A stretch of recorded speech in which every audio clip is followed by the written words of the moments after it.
India, जो अपनी अलग अलग संस्कृति और विरासत के लिए जाना जाता है, आज एक बड़ी सच्चाई से जूझ रहा है। अमीर और गरीब के बीच बढ़ता हुआ फासला। ये आर्थिक असमानता देश की तरक्की पर एक काला साया करती है, हमारे समाज को कमजोर करती है और विकास को रोकती है। जहां एक तरफ देश का आर्थिक विकास तारीफे काबिल है, वहीं इसका फायदा कुछ ही लोगों तक सीमित है। लाखों लोग अब भी गरीबी के चक्रव्यूह में फंसे हुए हैं। ये फर्क पूरे देश में साफ दिखाई देता है। मुंबई के ऊंचे ऊंचे बिल्डिंग्स के बिल्कुल पास बनी हुई झुग्गी बस्तियों में, दिल्ली की सड़कों पर दौड़ती लग्जरी कार्स और दूसरी तरफ ट्रैफिक में फंसी हुई रिक्शा, चमकते हुए मॉल्स में बिकते इंटरनेशनल ब्रांड्स और दूसरी तरफ लोकल मार्केट्स जहां बार्गेनिंग जिंदगी का एक हिस्सा है। ये बढ़ता हुआ फासला न सिर्फ सामाजिक अन्याय को दर्शाता है, बल्कि भारत के आर्थिक भविष्य के लिए भी खतरा है।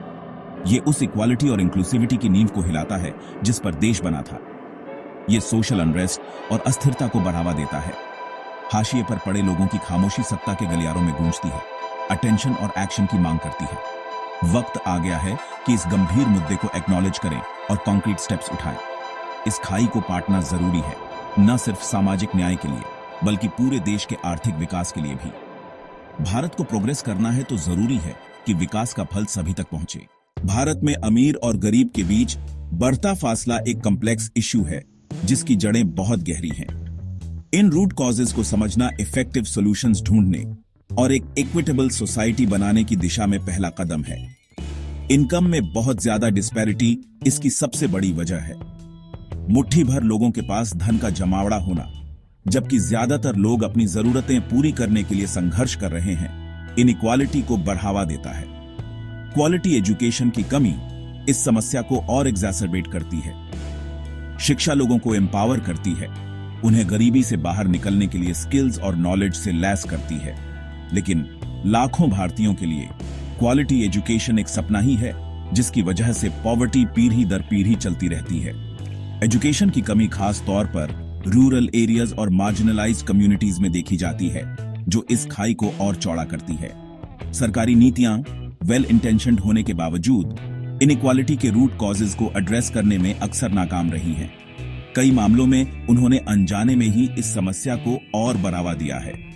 उदाहरण के लिए, ऐसी नीतियां जो छोटे व्यवसायों की तुलना में लार्ज कॉरपोरेशंस को फेवर करती हैं, प्रतिस्पर्धा को स्टाइफल कर सकती हैं और लेस एफ्लुएंट लोगों के लिए आर्थिक उन्नति के अवसरों को सीमित कर सकती हैं।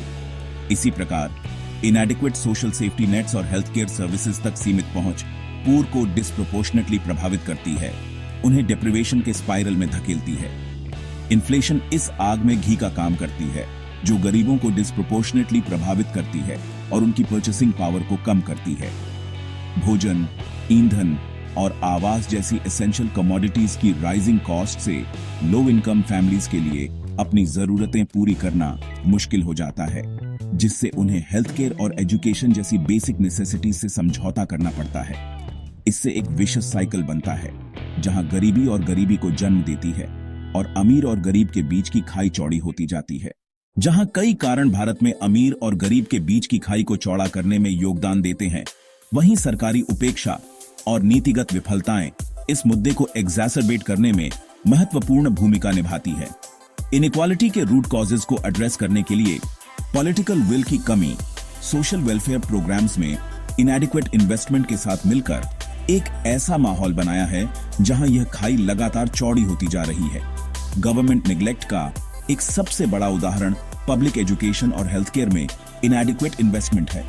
जहां भारत में पब्लिक स्कूल्स और हॉस्पिटल्स का एक बड़ा नेटवर्क है, वहीं उनकी क्वालिटी बहुत खराब है, खासकर रूरल एरियाज और अंडरसर्व्ड कम्युनिटीज में।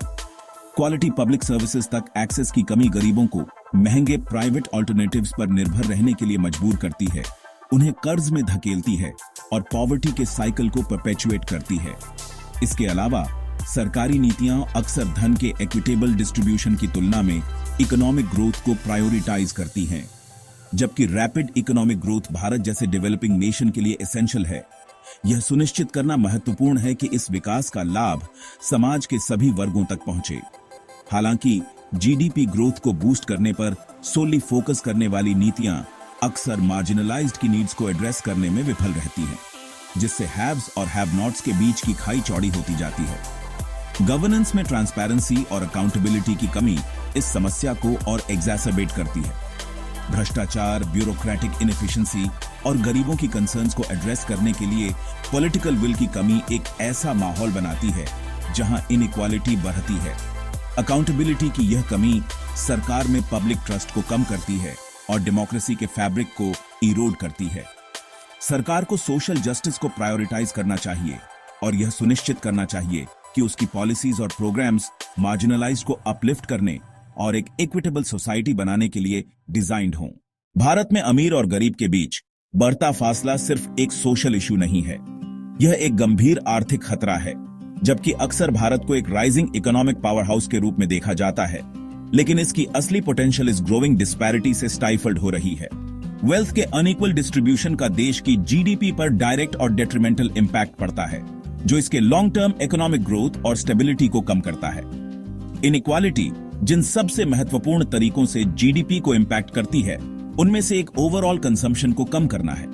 जब आबादी का एक बड़ा हिस्सा बेसिक नेसेसिटीज को अफोर्ड करने के लिए स्ट्रगल करता है, तो उनकी परचेसिंग पावर कम हो जाती है, जिससे गुड्स और सर्विसेज की डिमांड कम हो जाती है। यह बिजनेस ग्रोथ, इन्वेस्टमेंट और जॉब क्रिएशन को हैम्पर करता है, एक विशियस साइकिल बनाता है जो इकोनॉमिक प्रोग्रेस को और इंपीड करता है। इसके अलावा इनइक्वालिटी से प्रोडक्टिविटी कम होती है। जब आबादी का एक बड़ा हिस्सा क्वालिटी एजुकेशन, हेल्थ केयर और अन्य इसेंशियल सर्विसेज तक एक्सेस नहीं कर पाता है, तो उनकी पोटेंशियल अनछुई रह जाती है। इसके परिणाम स्वरूप लेस स्किल्ड और लेस हेल्थी वर्कफोर्स होती है, जो प्रोडक्टिविटी को डायरेक्टली इंपैक्ट करती है और ओवरऑल इकोनॉमिक आउटपुट में हिंड्रेंस पैदा करती है।